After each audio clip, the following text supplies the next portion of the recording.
Instant News 24. আমরা যে কথা বলছি যে যারা 2014 সালে বিএনপির প্রার্থীর পক্ষে প্রকাশ্য বিরোধিতা করল, যারা বিভিন্ন সময়ে আওয়ামী লীগের সাথে আঘাত করে স্থানীয় সরকার নির্বাচনে বিএনপির মনোনীত প্রার্থীদের বিরুদ্ধে কাজ করল, যারা চাঁদাবাজির দায়ে বহিষ্কৃত হইল, চাঁদাবাজের কোন আসন বালুকার কোন মানুষ মনে হয় চায় না। ময়মনসিংহের প্রবেশদ্বার হবিরবাড়ি ইউনিয়নে যুবকের বাড়ির লোক বাস করে না। আজকে শিল্প ইন্ডাস্ট্রির কারণে বাংলাদেশের প্রায় 64 জেলার লোক এই হবিরবাড়ি বিভিন্ন মিল ফ্যাক্টরিতে করে চাকরি করার কারণে তারা বিভিন্ন বাসা বাড়িতে ভাড়া থাকেন এবং যারা বিভিন্ন শিল্প প্রতিষ্ঠানে অফিসার পদে আছেন তারা অনেকের ভিতরে কোয়ার্টারে থাকেন। আজকে আমার এই বক্তব্য যে শুধু সামাজিক যোগাযোগের মাধ্যমে নয়, আমি মনে করি 64 জেলার লোকজন আজকে এখানে উপস্থিত আছে। হবিরবাড়িতে ভোটার হল 65,000। আপনারা জানেন যে হবিরবাড়ি এক সময় একটি আওয়ামী লীগ অধ্যুষিত এলাকা ছিল। আমরা যখন রাজনীতিতে হাত দিলাম, সক্রিয় হলাম, বিভিন্ন কর্মসূচি সহ আপনারা জানেন বিগত 17.5 বছর আমরা বালুকা, হবিরবাড়ি, ময়মনসিংহ জেলা বিভাগ এবং ঢাকাতেও বিভিন্ন কর্মসূচিতে আপনাদেরকে নিয়ে অংশগ্রহণ করেছি। আমি আন্দোলন সংগ্রামের সরাসরি আপনাদের সাথে ছিলাম। আপনাদের সঙ্গে থেকে মিছিলের সামনে থেকে আমি নেতৃত্ব দিয়ে মিছিলে অংশগ্রহণ করেছি। যাদেরকে মামলা দিয়েছে আপনারা জানেন সব মামলায় মিথ্যা। আজকে এই মিথ্যা মামলায় যারা আসামি হয়েছে আমি সহ আমরা হাইকোর্টে জামিন করে জজ কোর্টে জামিন করে আমরা জেলখানায় যারা ছিল তাদেরকে আমরা সার্বক্ষণিক খোঁজখবর রেখেছি এবং তাদের পরিবার পরিজনদের খোঁজখবর রেখেছি। আমরা চাই আপনারা অনেকেই হয়তো আশাহত হয়েছে, নিরাশ হয়েছে। আপনারা কেউ বলতে পারবেন আমাকে কখনো নিরাশ দেখছেন, হতাশা দেখছেন? দলের ভারপ্রাপ্ত দলের মহাসচিব বলেছেন এটা পরিবর্তনযোগ্য, এটা একটা খসড়া প্রার্থী তালিকা, তারপরও আনছি। আমরা মনে করি ইতিমধ্যেই আপনাদের কথা, বালুকার সর্বস্তরের জনগণের কথা, আমাদের দলের ভারপ্রাপ্ত চেয়ারম্যান সহ বিএনপি চিন্তারক যারা আছে, বিভিন্ন পক্ষের সমস্ত নেতৃস্থানীয় ব্যক্তিদের দৃষ্টিগোচর হয়েছে। আমরা বেগে মস্কে যাওয়ার কোন নেতা না। আমরা চাই সুস্থ স্বাভাবিক ভাবে বালুকার মানুষ যাতে তার নিজের কাজ নিজে করতে পারে, নিজের কথা নিজে বলতে পারে, এইসব কাজে কেউ বাধা প্রদান করতে পারবে না।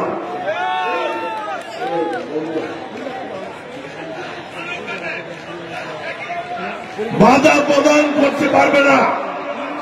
আপনার কাজ আপনি করবেন, আপনার কাজে কেউ বাধা দিতে পারবে না।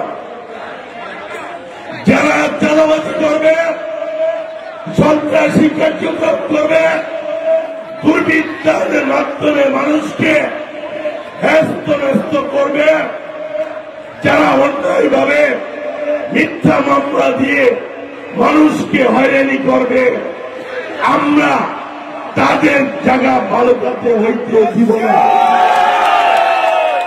দিবা স্বপ্ন দেখতে ভালো, কিন্তু সেটা কিন্তু বাস্তবায়ন হয় না। আজকে আমরা চাঁদাবাজ মুক্ত, সন্ত্রাস মুক্ত একটি বৈষম্যহীন বালুকা আগামী দিনে আরো আমাদের দলের ভারপ্রাপ্ত চেয়ারম্যান তারেক রহমানের যে নির্বাচনে মনোনয়ন দেওয়ার যেসব ক্রাইটেরিয়া উনি নির্ধারণ করেছে, আমার কি কোন ক্রাইটেরিয়াতে বাদ করি?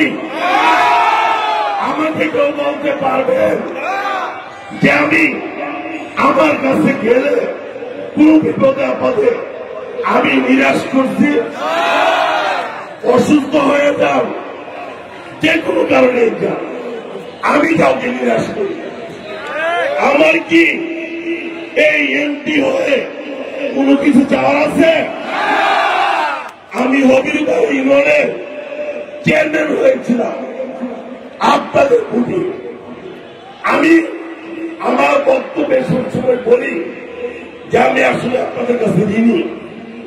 দেখেন, আমরা বিরোধী দলে থাকা অবস্থায় চেয়ারম্যান ছিলাম, আমি কিন্তু সেভাবে কাজকর্ম করতে পারি না। তদুপরি আমি আপনাদের ভোটে নির্বাচিত করার কারণে সারা বাংলাদেশের চেয়ারম্যান মেম্বারদের যে সংগঠন, সেই সংগঠনের মহাসচিব হয়েছি, সেটা আপনাদের কারণে।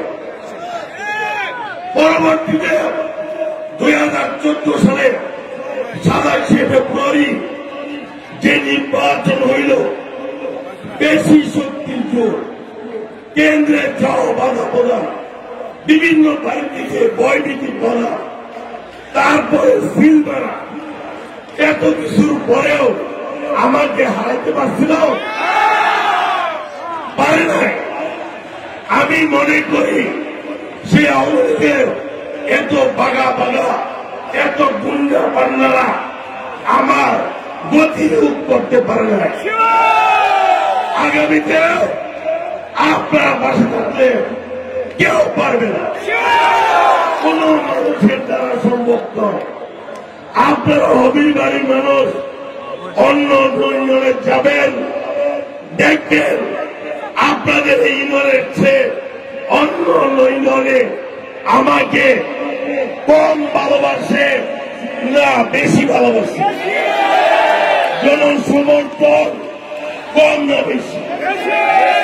আমি আমার নিজের কথা বলতে চাই না, আপনাদের কে সচককে ওই সব জায়গায় গিয়ে আপনারা দেখে নিজেরা বিচারের দায়িত্ব আপনাদের।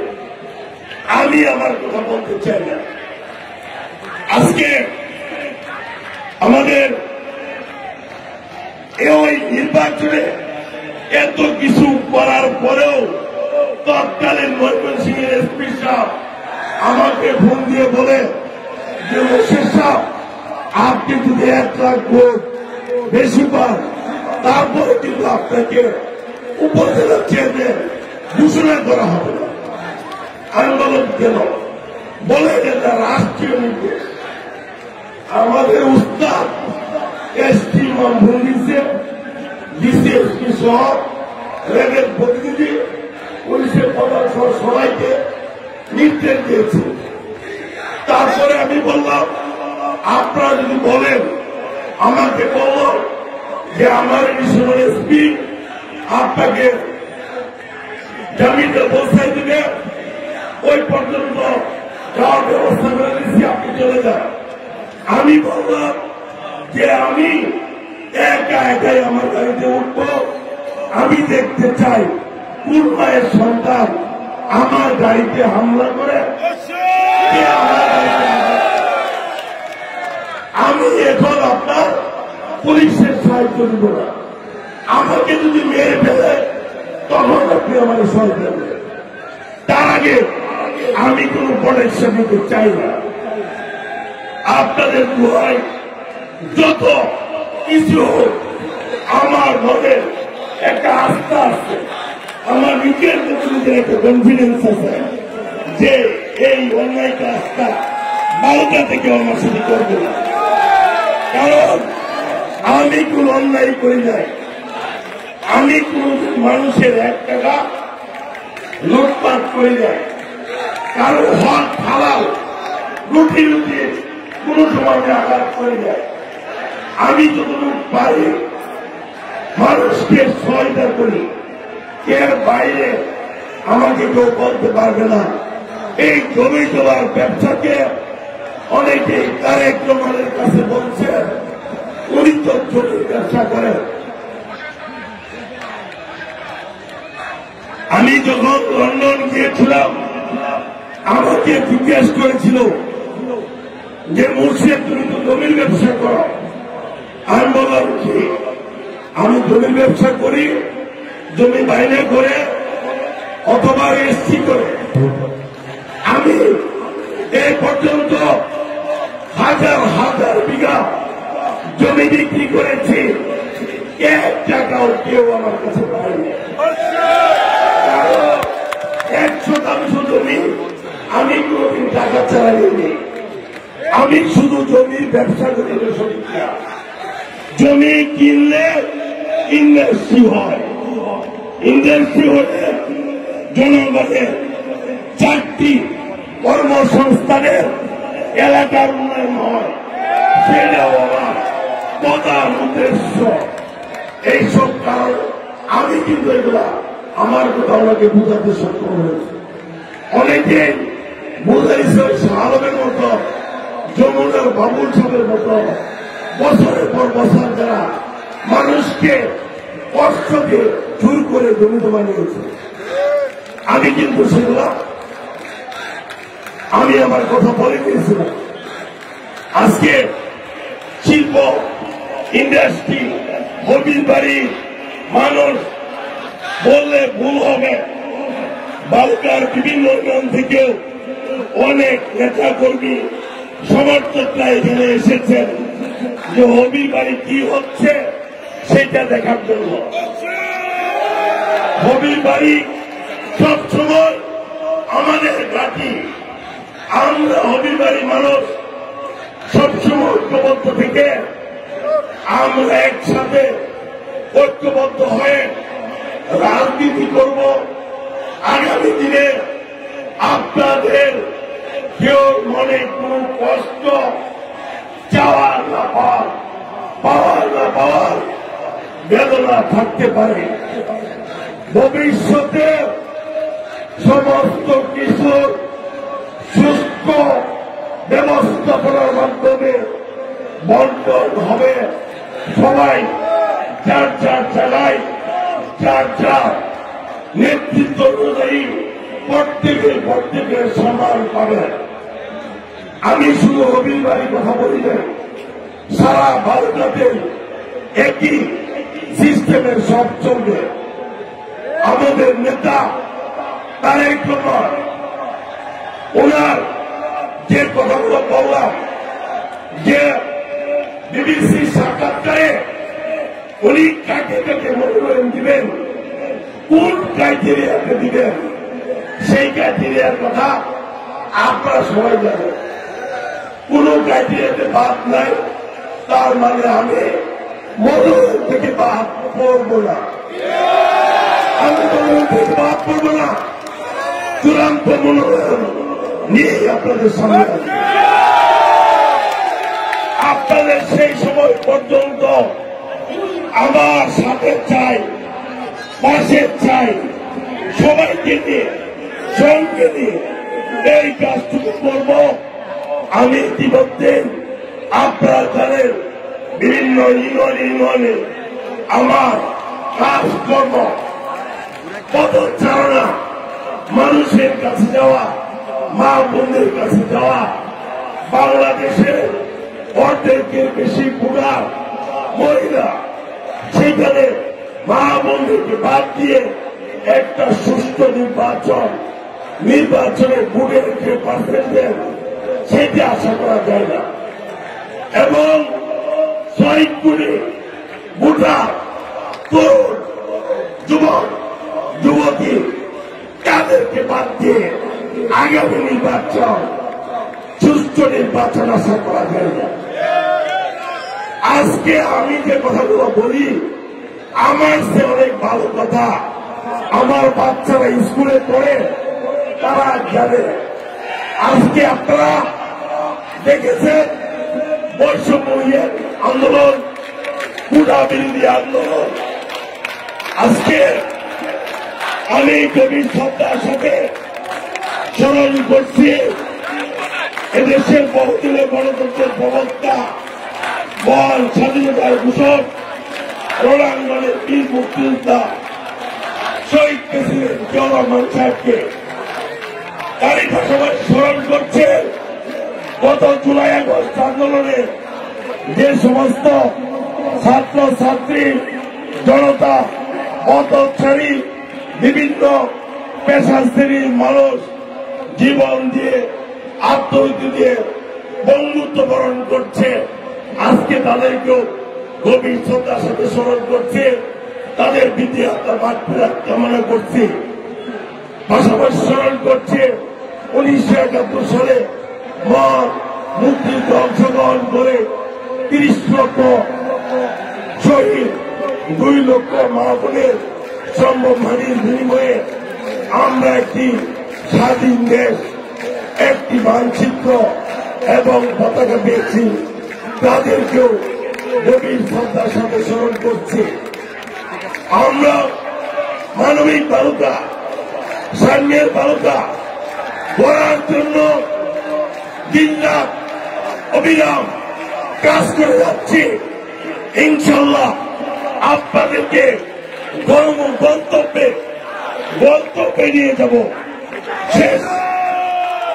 শেষ পর্যন্ত আপনাদেরকে পাশে দিয়ে সেই কঠিন এবং যত দুরূহ কাজই হোক সেটা অলক্ষ্যভেদ করে সেটা অর্জন করব, এই কথা বলে যারা বিভিন্ন দূর দূরান্ত থেকে অনেক কষ্ট করে পায়ে হেঁটে রোদকে উপেক্ষা করে, কাদা মাটিকে উপেক্ষা করে অনেক কষ্ট করে এই আজকের এই মিটিংটি সার্থক এবং সাফল্যমণ্ডিত করেছেন।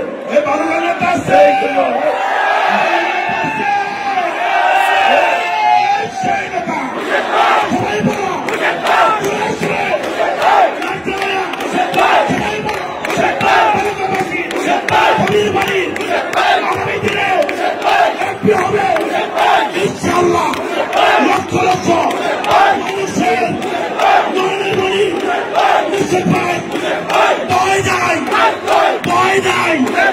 আমরা আছি সবাই, সবাই বলি, সবাই বলো জুড়ে সুরে, জুড়ে সুরে, আরো জুড়ে ইনশাআল্লাহ। আজকে দূর দূরান্ত থেকে এসে এই অনুষ্ঠানটি সার্থক করেছেন, সাফল্যমণ্ডিত করেছেন। এই জন্য আপনাদেরকে ধন্যবাদ দিয়ে শুরু করতে চাই না।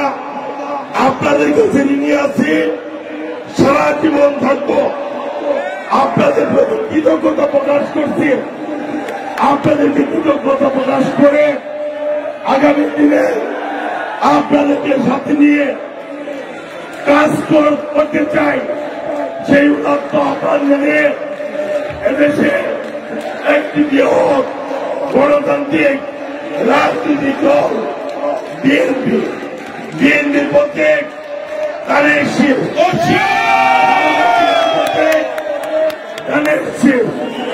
তারেক রহমানের প্রত্যেক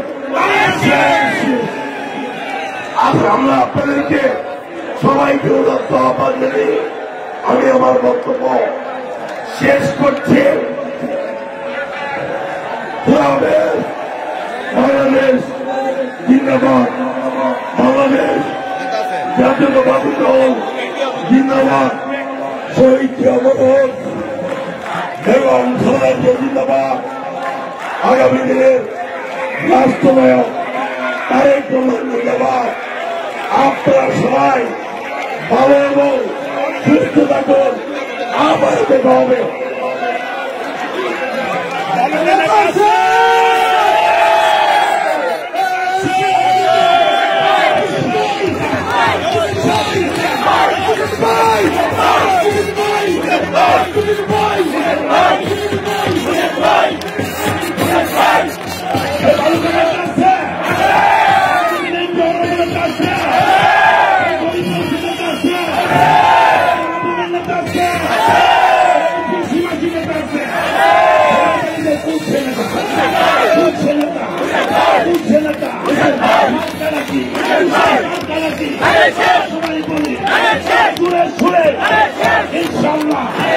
ইনশাআল্লাহ